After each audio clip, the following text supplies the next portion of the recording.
Stephen chose the corner table for a reason, not for the view, not for comfort, for silence. The restaurant was warm in that forgettable way, low voices, plates touching tables. A steady hum that didn't ask anything from him. He liked places like this, where no one expected more than a tip and a quiet thank you. His coat rested on the back of the chair. Phone face down, no rush. The soup arrived steaming, set down gently, like it was just another part of the routine. Stephen nodded without looking up. He let it sit there for a moment, watched the steam rise and disappear, thought about nothing important. This was supposed to be an ordinary meal, the kind you forget by the time you reach the door. Around him, people ate and talked and leaned toward each other, a laugh here, a chair scraping there, nothing sharp, nothing urgent.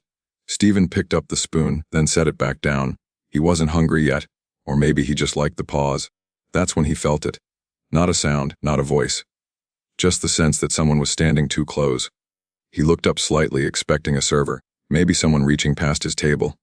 Instead, there was a small shadow beside him, still. Careful. A boy stood there, close enough to see the wear on his sleeves.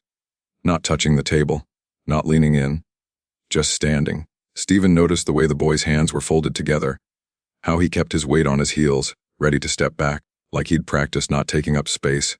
The boy didn't speak, didn't look around, didn't look at the soup. He waited. Stephen glanced around once instinctively.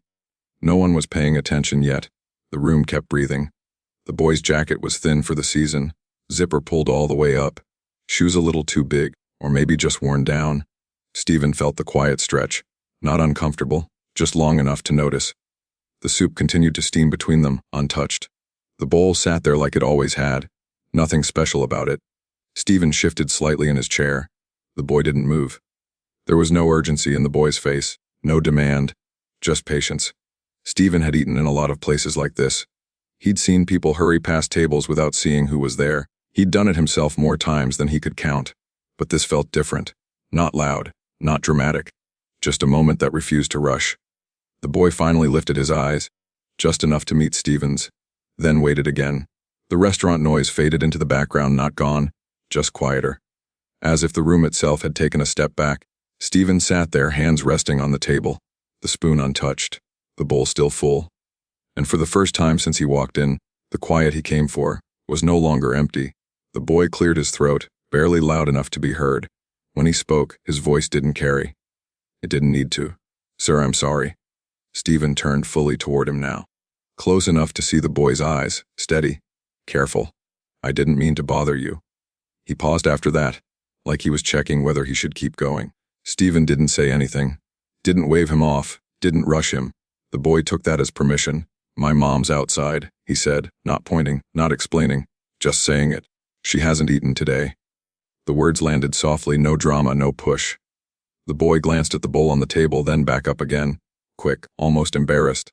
"If you're done with that," he said, nodding toward the soup, "could I take it to her?" He stopped there. Didn't add more. Didn't try to sell the story. His hands stayed folded. His shoulders stayed low.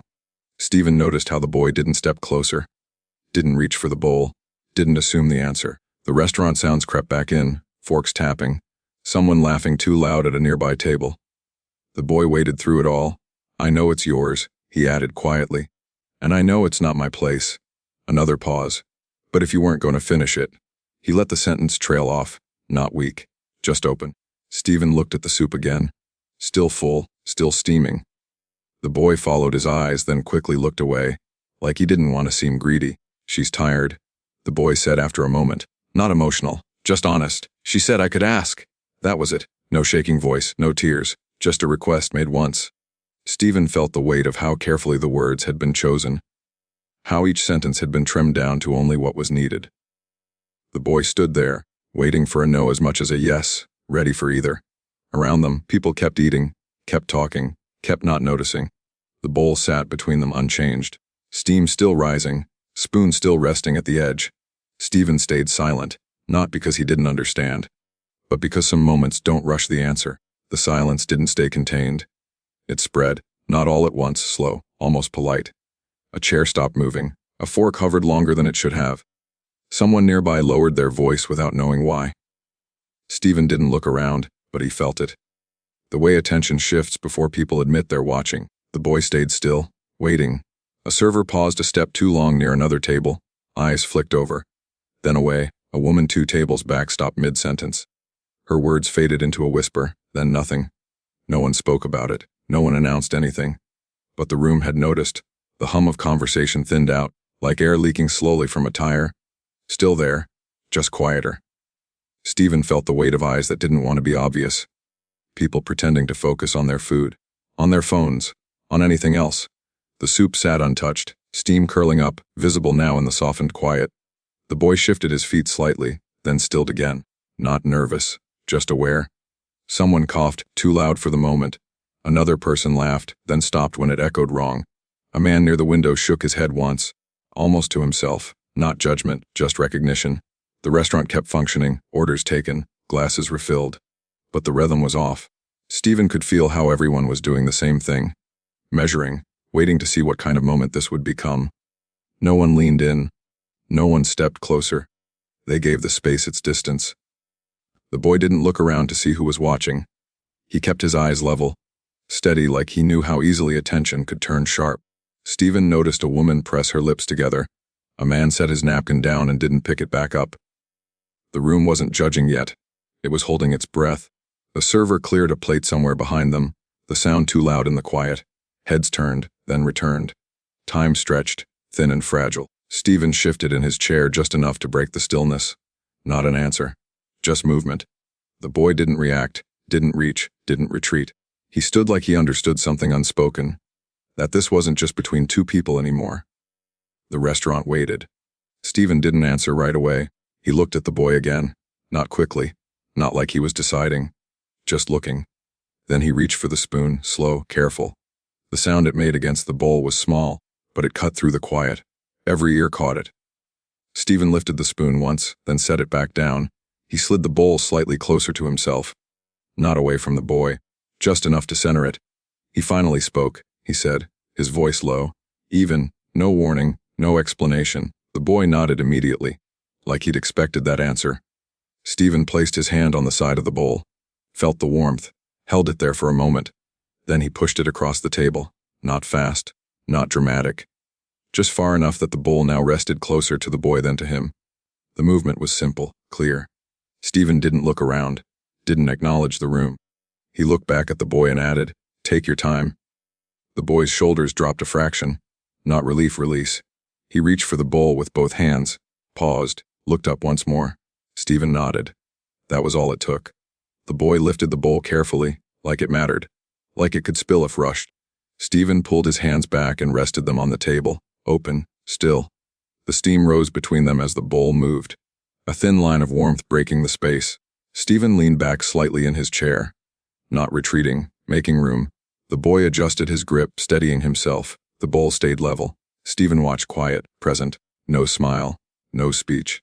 Just attention. The room stayed silent, not because Stephen asked it to, because it didn't know how to interrupt. The boy stepped back one small step, bowl held close to his chest. Stephen's eyes followed him. "Thank you," the boy said, soft, not rushed. Stephen answered without changing his tone, "You're welcome."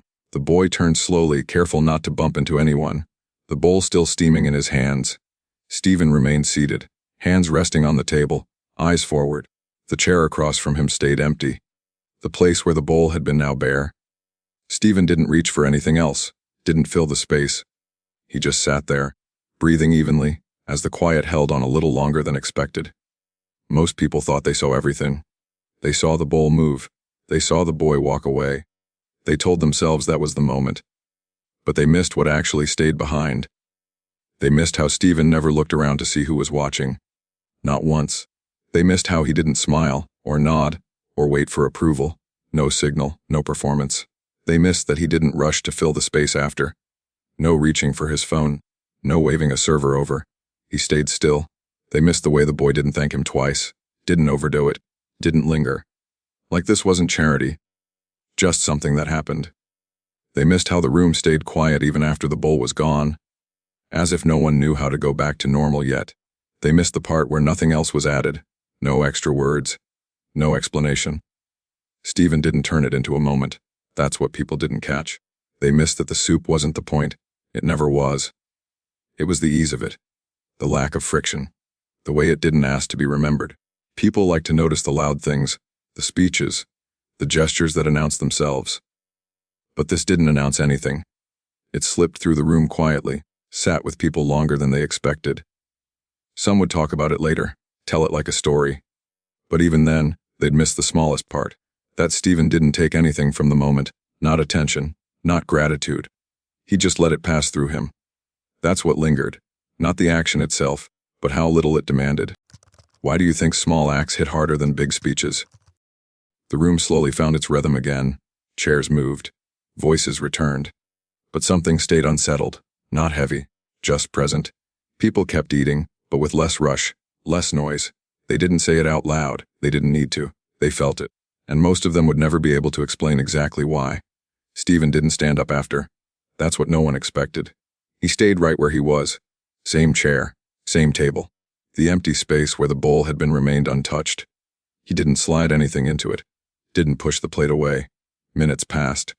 The room slowly loosened, but Stephen didn't move with it. He didn't reach for his phone, didn't signal anyone over. He sat there like the moment wasn't finished yet. A server passed once, then again. Stephen gave a small nod, nothing more. He rested his hands flat on the table, fingers relaxed, breathing steady. The door opened somewhere behind him. Cold air rushed in, then out. Stephen didn't turn around. He didn't need to. He stayed present, as if leaving too quickly would break something invisible. People around him resumed their meals fully now. Conversation climbed back to normal levels. But Stephen stayed in the quieter space underneath it. Another minute passed, then another. He finally leaned back just slightly, not done, just settled. The chair across from him was still empty, the table still bare. Stephen glanced at the spot once more, not with nostalgia, not with pride, just acknowledgement. He placed his palms on his knees and stood slowly. No rush. The chair made a soft sound as he pushed it in, careful, considerate. He paused there, standing like he was listening for something. Then he turned toward the exit. No one stopped him, no one said anything. He walked past tables without looking at them, past faces that had already moved on.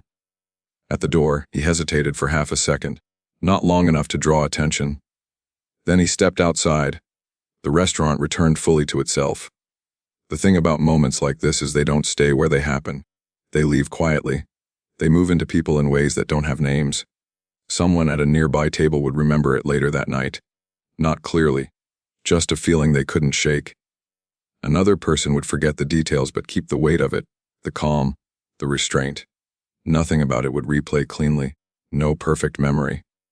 Just the sense that something real had passed through the room. Stephen wouldn't think about it again that day, not because it didn't matter, because it didn't need replaying. The boy wouldn't tell the story the way others might expect, no build-up, no dramatic ending, just that it happened. And that would be enough. What stayed wasn't the soup, or the table, or the quiet. It was the absence of noise around the act, the way it didn't reach for applause. Moments like that don't announce themselves later. They don't demand reflection. They simply adjust how people see the next small choice.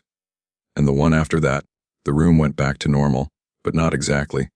Something invisible had shifted its position, just a little. Do you think kindness means more when no one is trying to be seen doing it? No one would ever agree on the answer. They wouldn't need to. Because the moment had already done its work.